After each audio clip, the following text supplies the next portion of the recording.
The rollout of the AstraZeneca vaccine is resuming here in Ontario after it was paused earlier last week. Now, those who received their first dose of the vaccine 10 weeks ago will be first in line. This as tens of thousands of doses are set to expire by the end of the month. The risk of getting COVID far exceeds any of the risks we're talking about with the AstraZeneca. Ontarians who received their first dose of the AstraZeneca vaccine between March 10th and 19th can sign up for an earlier dose of the shot during the week of May 24th in regions where the vaccine was launched in pharmacies: Toronto, Windsor-Essex, and Kingston, Frontenac, Lennox, and Addington, and primary care providers in some areas.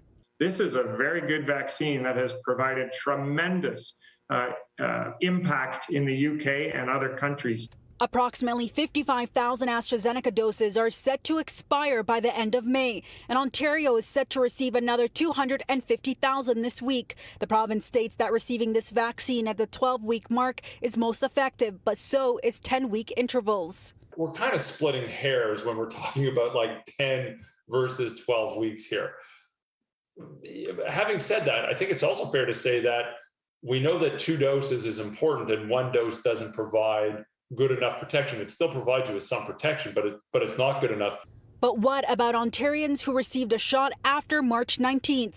The province says it will be finalizing plans for that group and announcing soon. I asked if there would be enough AstraZeneca shots for the 1 million people who received the first dose. We need about another 750,000 doses basically to cover that, less than that. So we feel confident we can get some more. For those people who want a second dose of AstraZeneca, I think it should be certainly made available to them.